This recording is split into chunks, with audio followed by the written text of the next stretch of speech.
And welcome to another episode of Elevated. I'm your host, the Elevated Engineer. So, today, we're reviewing Star Wars Obi Wan Episode 4. So, let's get ready and go.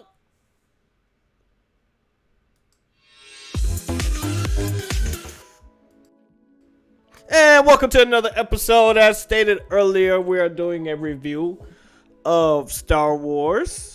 As usual, since this is an actual, I think this is actually a mini series, but we're going to actually be reviewing episode 4, like I said.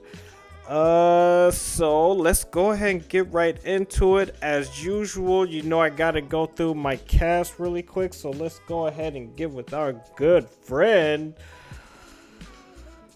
IMDb. Alright, so let's go. Star Wars Obi Wan. I should have did this earlier, but whatever. Okay.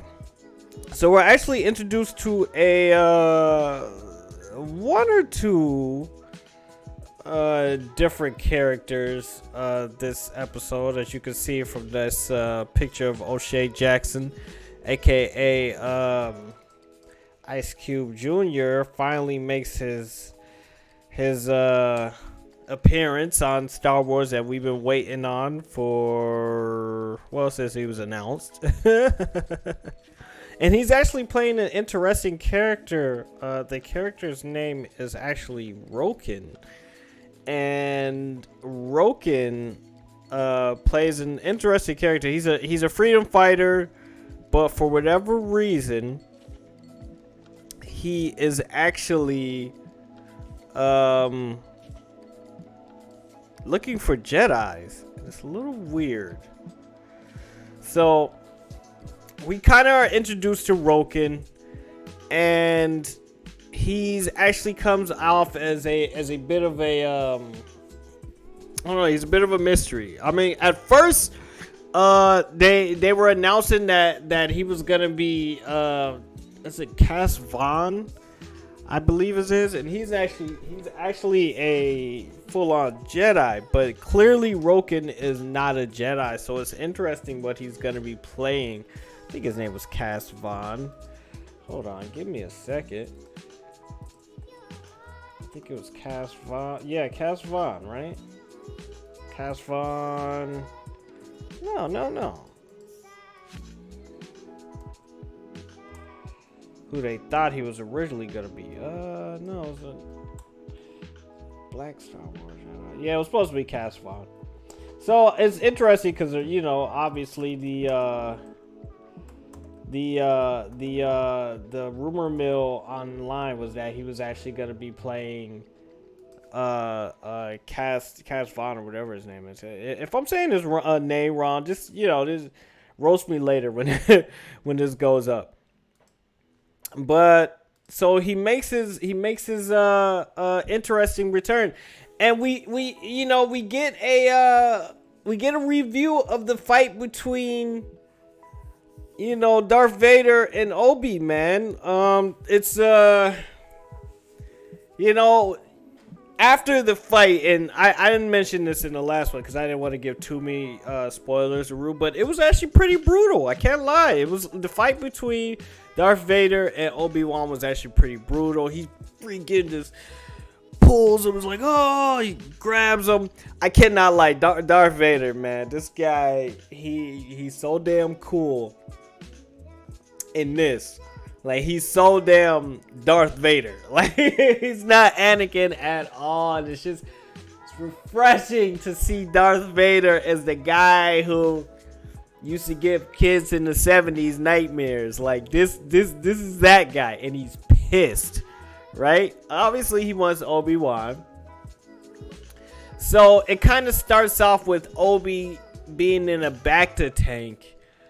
This was very, very pivotal. The scene was it was important because it showed Obi-Wan in a Bacta tank after his battle with Darth Vader, and it was pretty cool because you got to get that parallel between when your boy Anakin was actually in the He was in the back. He's always in the back of the tank, but you know, he was in the back of the tank after the battle with Obi Wan, and they get kind of flashes in between both Obi Wan and Darth Vader. And I believe that, when both Obi Wan and Darth Vader are asleep, that they are probably in tune with the Force a little more. So in many ways, I think there are ways of them kind of talking to each other through the Force when they're asleep. I think that's what they imply. But oh my God, Darth Vader, man, this guy, yo, he comes in and he's beefing automatically with Reva, who's the character sister, third sister, fifth sister, or something like that. But that's what the responsibility is. The responsibility is, by the way, if you guys don't mind dropping a like, share, and subscribe if you're interested and love what I'm doing. I really appreciate it. Let me know also if you enjoy me doing content like this. I know I enjoy doing it. This is kind of the original. But anyways, with the Inquisitor Reva is very, he comes in and he's just like, yo, you let Obi-Wan escape. Of course he's pissed, right? But at this point, you know, he lets Obi-Wan escape or whatnot. Reva and Darth Vader's pissed. He comes in, he picks her up with the Force, and he's just like twisted, like he's choking her, like yo, you disappointed? What the hell? You let him go? That type of situation, choking the fuck out of her. It's really good job, yo. Like the chick who plays Reva is actually surprising me. I think she's doing a really good job because she's really like, I think she kind of gets that a lot because she don't, she just look like a black chick, honestly. But, she's a powerful Jedi chick or Sith. And he but when Darth Vader comes in, it's so dope. He comes in and he's like, she's trying to talk and he's like silently like turns his head to the side, like Force choking her, letting her breathe a little bit just to finish talking. And she informs him that she, in a process of letting Obi-Wan and Leia essentially get away from in a previous episode. But she found a way to basically track him. So I think that's there's a scene where, there's always a scene with Darth Vader where Vader just shows up and starts wreaking havoc. Like, he starts coming in, he just starts murking everything. That's what he essentially did in the last episode. It was so badass. But I thought, man, like, oh, come on. So Darth Vader is basically being Darth Vader.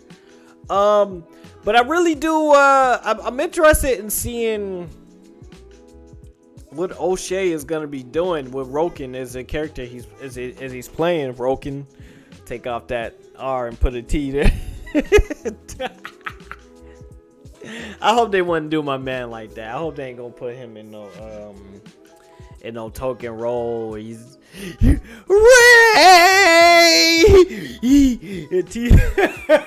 The teeth bucking into his eyes bucking. Ray. Yeah, so I hope they don't do that to my man.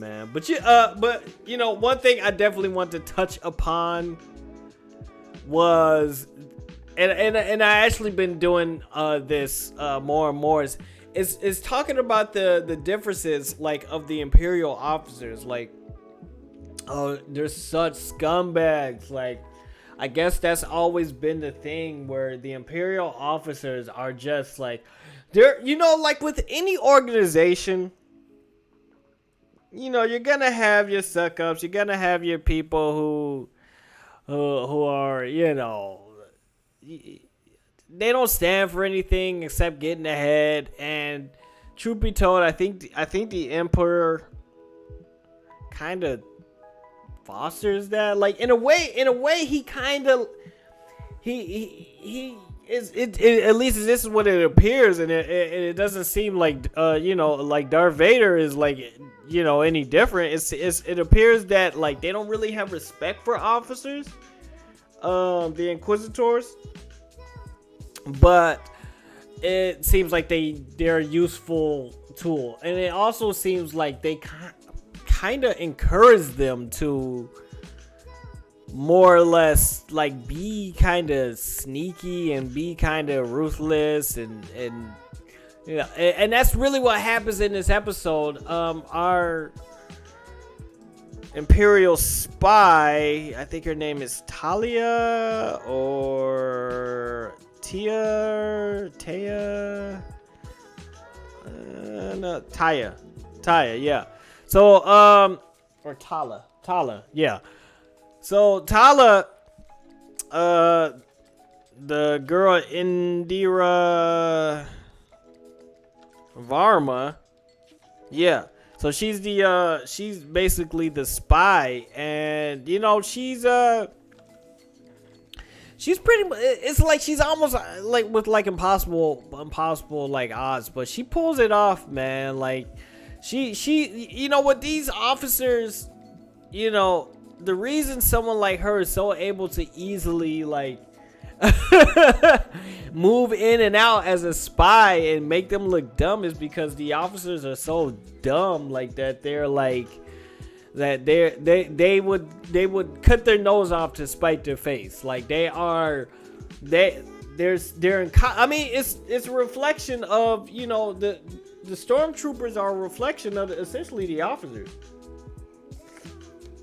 Because you remember, like, back in the Clone Wars, they had guys like Tarkin, they had Thrawn, they had legitimate, like, dudes who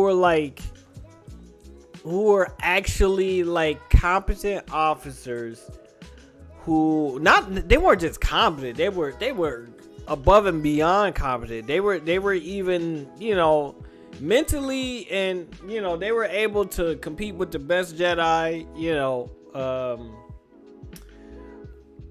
that they fought with. Because remember, the Imperial officers, the ones who were really good when they were Republic officers, were working directly with Anakin and Obi Wan and all the other Jedi. So they had the capabilities that were very, very, very high. And I always thought that was so cool because you really get to see that the officers as well as stormtroopers are so below par in standard as compared. I mean, it's not fair to compare them to the clones because they are clones at the end of the day. They were pretty much built and bred for it. But even the officers back then were, even though the officers back then were still conniving and still, but they weren't as, like, stupid. And that's how this girl, Tala, gets to move in. And, it's interesting because the lines that are crossed. What lines that are crossed? There's a point in here where it's a really big revelation that they more or less been kidnapping Force sensitive kids. I mean, that's not that out of the realm of possibilities for the Empire, but we don't know why they've been doing it. It's gonna be revealed eventually. And what do we have? This is 4 episodes, so I think there's only 6 episodes, so there's only 2 episodes left. But what lines are being crossed in terms of what do you on both sides? Honestly, on both sides, what lines are being crossed in terms of like Leia? I mean, if you really think about it, she's like 10, right? And they're putting a lot of responsibility on her. There's a point where, I mean, we all know what she's gonna become, but there's a point where she's actually, they interrogate her, man, and it's pretty bad because she's a 10-year-old. But how many times have we seen 10-year-olds actually know BS get interrogated, man, by adults. I mean, look at the exonerated 5. You know, like it's what's different. You know, I think they were like 14 and stuff like that, but still, you know, 10 and 14 ain't that much different. So it's you know, what lines are crossed when you make children, like when you put that much responsibility on children, you know, and it's we all know how important she's gonna be, but you know, she's still 10, you know. So she's expected to be, you know, a general. I mean, you know, she's very mature for her age. She's force sensitive, you know. She's probably, you know, you can tell she's could be a good leader, but she's still 10. So it was, you know, seeing how the lines that are crossed and really building and maintaining this empire is one of the key aspects to, I think, understanding the empire, a empire. I mean, the chick, Riva, is Fourth sister. Is it Riva or Rhea? I think it's Rhea. Fourth sister. Is it fourth sister? Okay, no. So that's Rhea is fourth sister, and Riva is fifth sister.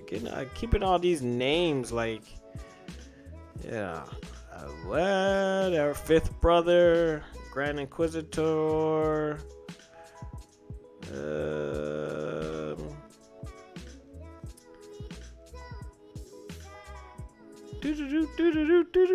I'm looking for her name right now. I forget. I mean, I think it's Moses Ingram. Okay, her name is Inquisitor Riva, but her second name is fifth sister, third sister. Okay, so you know what's interesting? You know, depending on now, you know, what the outcome is on on the series, I do want to see what her actual force power is, because she seems like she's able to I don't think she can read minds. Can she? I don't know. She got thick though. I ain't gonna lie. But I definitely would want to see her force powers, man. I mean, it's definitely something that, you know, I mean, every Jedi, every Sith has some type of force power. Something specific to them. Like Anakin could like talk to animals and shit, or like something like that. I don't really know what Obi Wan's is. I'm sure some hardcore Star Wars nerds will probably know what it is, but I don't really know what his is. Hold on for a second, family.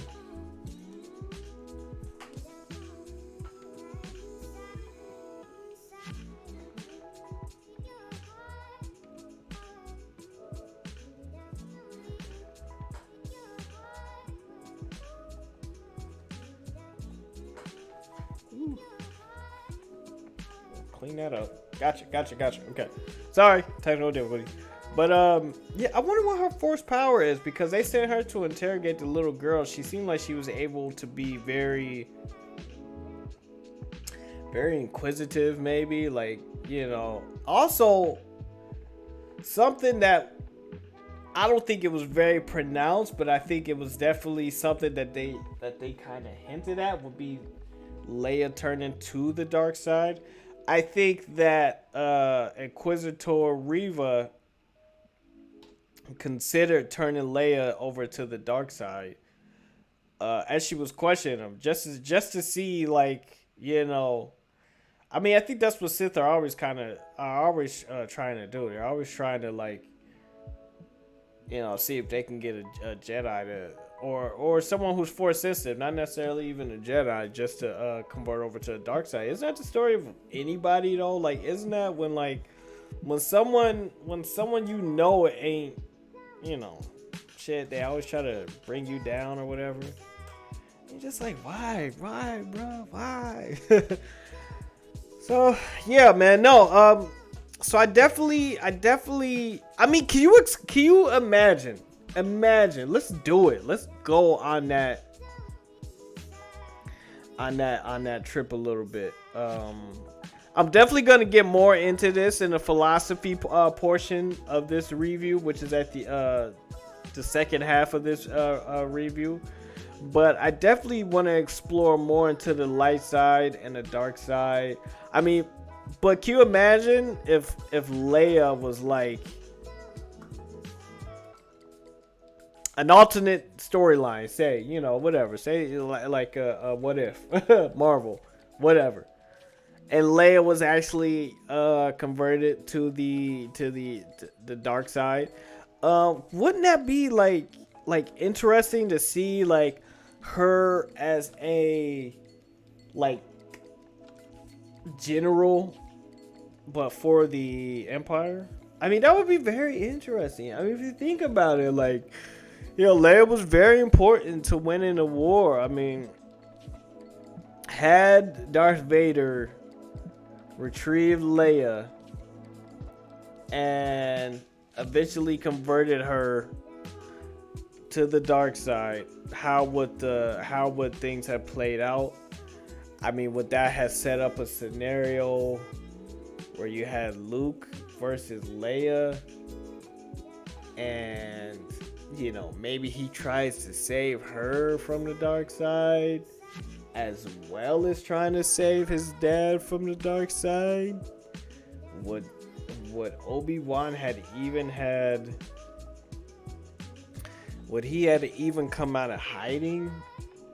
Let's say the Empire got to Leia before Obi Wan could even mount a rescue attempt, right? Would Obi Wan have come out of hiding if he'd have found out that Leia was taken? Also, I mean, would they have had any reason to blow up Alderaan? Maybe not. Maybe to blow up Tatooine instead. But hey, you never know. But I mean, it's just, I'm just working with things. I'm trying to work and see where that can actually go. But anyways, enough of that. One thing I did absolutely like, you know, really love. And you know what? Let's get into it because we already went through characters and the plot of this episode. Basically, Obi Wan is escaped from Inquisitor Reva, and you know, Darth Vader's pissed. more or less, right? There's a lot more stuff, but I encourage you to go watch it. But like I said, so what did I like, man? You know what I freaking absolutely 1000% loved? I loved a return to lightsaber glory. God damn it. I loved a return to lightsaber glory. The lightsaber battles definitely got stepped up in this episode. I believe they know that we've been wanting that. I feel like the lightsaber battles, you know, we finally got a little beam deflection. we finally got a little beam deflection, which I think, you know, going off of a little bit mini rant, but going off of the prequels, the lightsaber battles, man, they were definitely something to behold. Going into the original movies, episodes 4 through 6, you know, we just thought it was cool that they were lightsabers. You know, we just thought it was cool that it was lightsabers. So seeing them, you know, in the Disney Star Wars, the episodes 7 through 9, you know, the lightsaber battles weren't really that prominent. I mean, they were there, but it was more like just it wasn't at the level. Once you come back from that, you once you see that prequel situation, you can't you can't come back from that.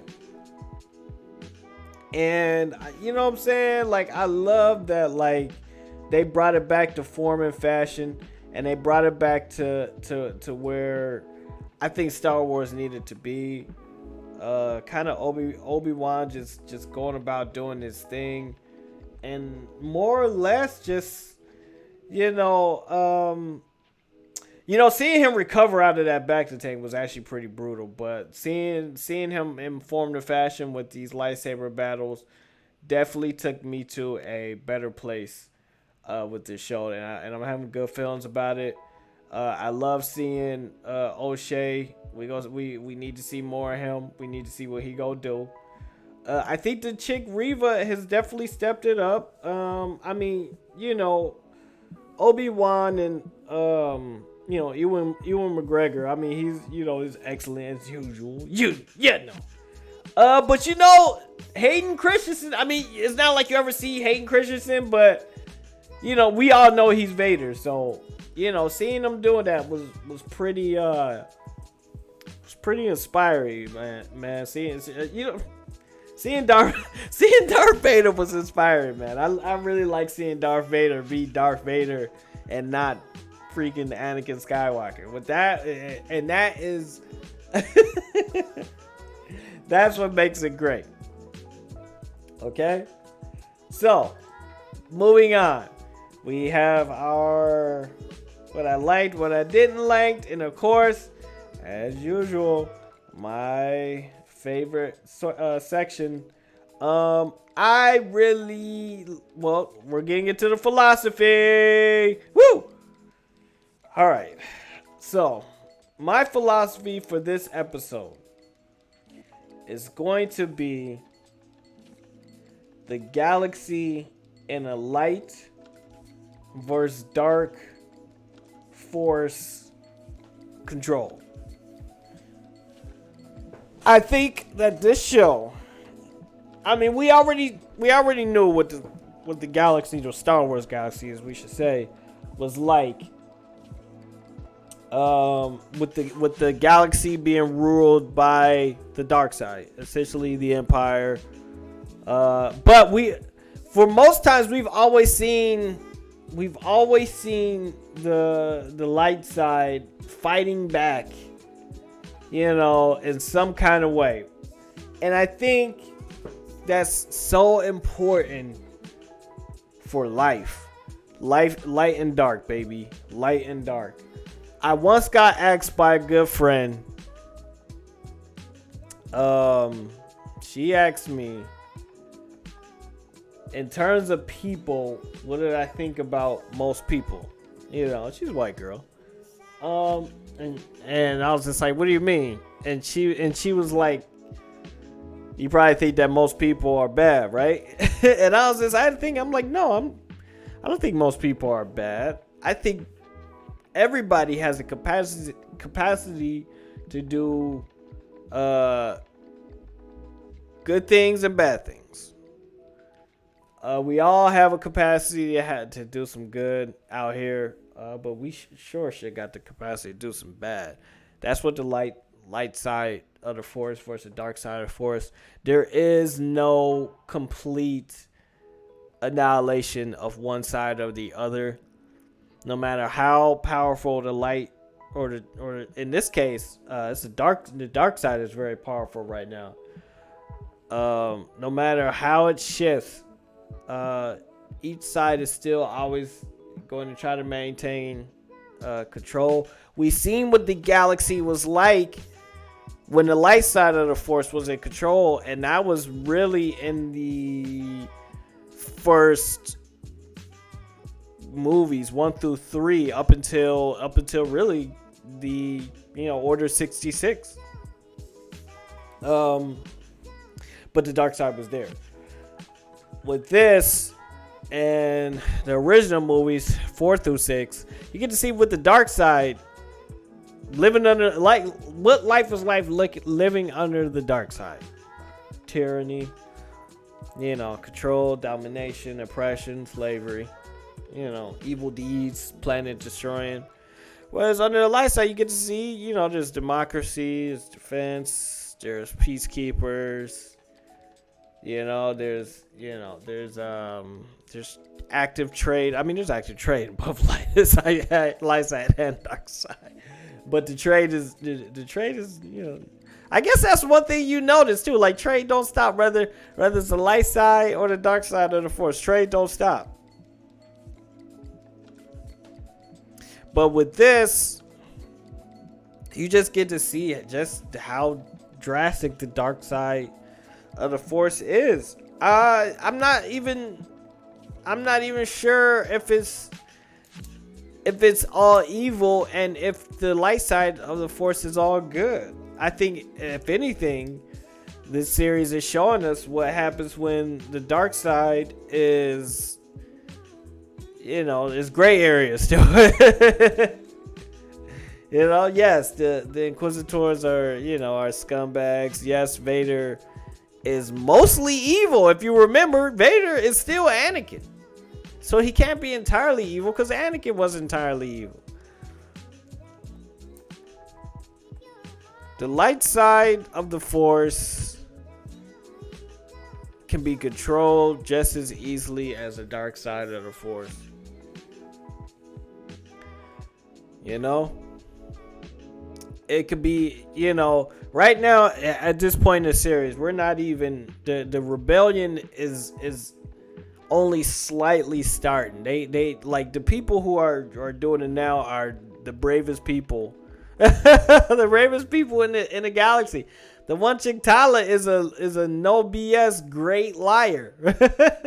She's very bold too, and you know, but you got to be scared for her because, you know, this is when the Empire.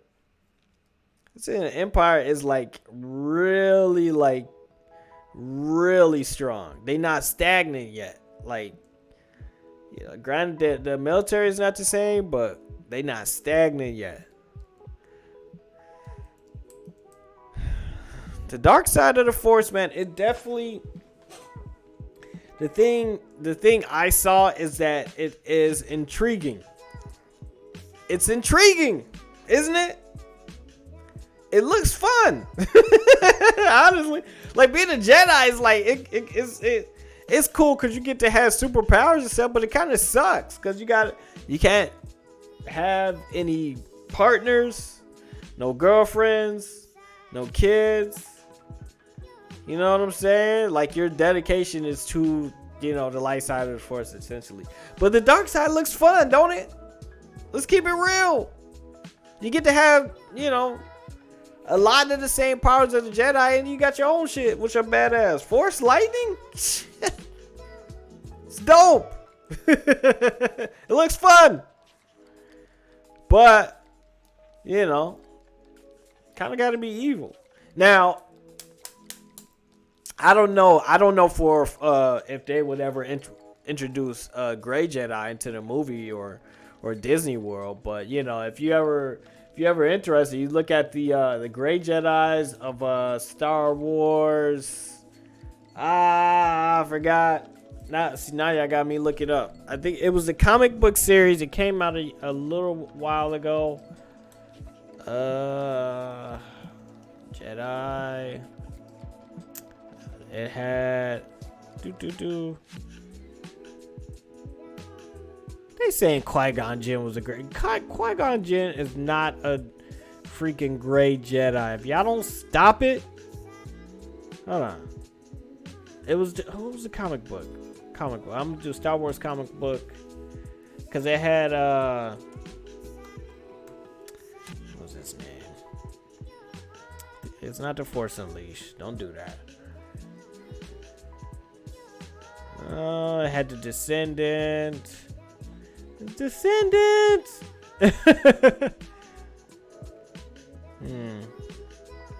Yeah, I think that had Quinlan Vos. Yeah, that's what I was his name. Quinlan Vos. That's who Quinlan Vos was, who we thought O'Shea was gonna be. Star Wars comic book. What is it called? Darth Vader. What is it? You know what? Forget about it. Well, now I gotta look at something Skywalker.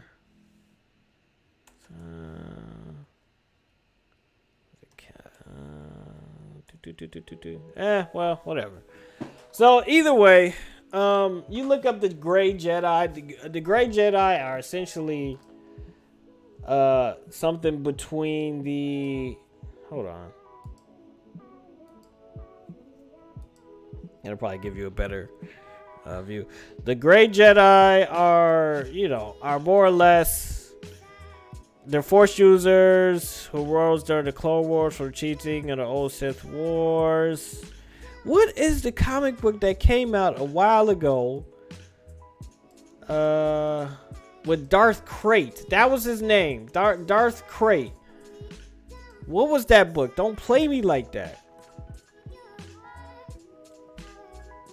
What comic is Darth Krayt in? Legends. Yeah, Kate. I was thinking, I'm thinking, I was trying to think of Cade Skywalker, but I was thinking of Cad Bane. And I'm like, I know that can't be right. I know that can't be right. But. So, Star Wars Legends, right? Legends Epic Collection. Yeah, it was Star Wars Legends. Okay. So, and that was a really good, Legacy. It was Star Wars Legacy. That's what it is. I think it's Legacy. Yeah. Star Wars Legacy. Hold on. Let me make sure before I get. Yeah, it's got to be Legacy. Yeah, it's Legacy. Really good comic book. Really good. It came out some years ago. Oh my god. Yeah, really good. But that was the first time. I'm not sure if they had Gray Jedi before, but that was the first time I was introduced to Gray Jedi. So yeah, I definitely I would highly recommend Star Wars Legacy. If you definitely want to learn more about Gray Jedi, such and such. It's really good. I don't know if Disney continued it. It might have been discontinued. Yeah, it ended in 2010. Yeah, really good. It's basically about the descendant of the Skywalkers. His name is Cade Skywalker. This is some centuries in the future. And it's really intriguing storyline. Definitely recommend it. So yeah. So anyways, yeah.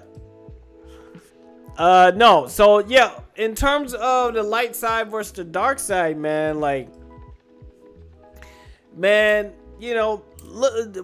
being a Sith, it looks like fun. I mean, doesn't it? Like you get to essentially do what you want. The only people you really gonna have a problem with are just other Sith, because they be trying to kill each other all the time, and just Jedi. That's pretty much it. Like, you get to do whatever you want. That shit looks fun. But you're also evil, right? And that's where the Gray Jedi. That's how I started talking about the Gray Jedi. But with the Sith, Inquisitors are essentially Darth Vader's Sith, his Sith forces, I guess. So I don't really know how it works. That's the thing about the Sith. It's always like it's weird because. And again, maybe someone who read the book or who knows more than me. But it's always weird because you don't really know who's following what rules. Because they all have, the Sith world has a rule of one, but then Palpatine kind of broke that. And Darth Vader has his Inquisitors, so they're not. The thing about Inquisitors, they're not trying to be like. Okay, with Sith's apprentices usually are trying to kill the Sith Lord. One way or another. So they can be Sith Lord. But the Inquisitors don't seem like they're really trying to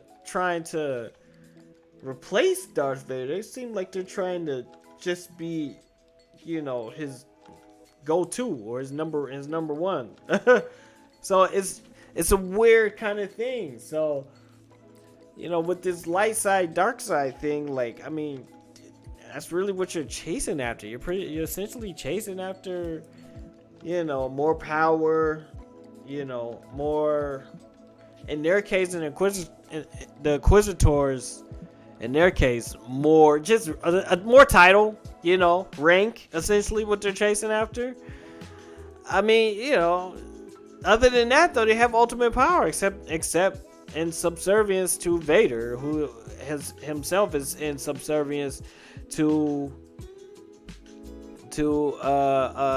Palpatine. And I mean, that's really what the dark side of the Force is all about, is making someone subservient, and everybody got to follow you. Whereas the light side, it kind of puts everyone kinda on the same level, but not really, because as if you all will remember, the whole reason that Anakin had a bad day in the first place is because they wouldn't allow him to be a Jedi a master, but they put him on a council,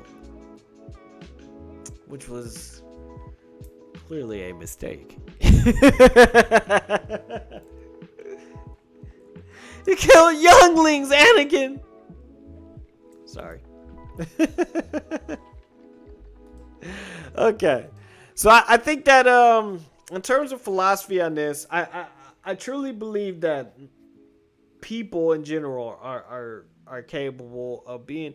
I think you're just as easily capable of being a Sith as you are being a Jedi, and a lot of times it's just about your how you was brought up. If the Sith got to you before the Jedi, then you become a Jedi. Or I'm sorry, if the Sith got to you before the Jedi, then you become a Sith. If the Jedi get to you before you become before the Sith got to you, they become Jedi. There are also gray areas,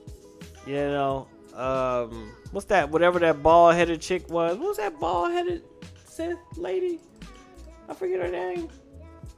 I know somebody. Sith lady.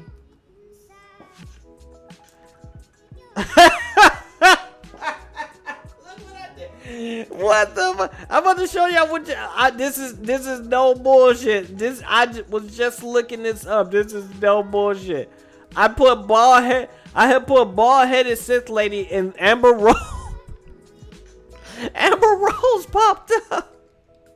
This is no bullshit. I'm not bullshit. Look, let's try it again.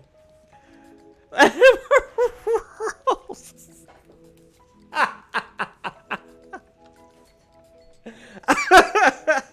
Amber Rose, bald heads. I said Sith lady, not bald head with lady. Don't try to play me like that. It says Sith, and y'all got a Saz Ventress. That's what y'all know I'm looking for. I'm looking for a Saz Ventress, bro. Amber Rose. A Saz Ventress. That's what I was talking about. I believe she was actually a Sith, and then left. I don't think she ever became a Jedi, but I think she stopped being a Sith. So, yeah, man. That's my point. Don't forget to like, share, subscribe if you like what I'm doing. I know I enjoy doing this. Let's build this platform. All right, engineering fam. That is my recap and review of Star Wars Obi Wan Season 1, Episode 4. There's 2 more episodes left. So I'm excited to see where this is going to go. Go ahead and check out my social media, blah, blah, blah. All right, engineering fam. Peace. Have a good one.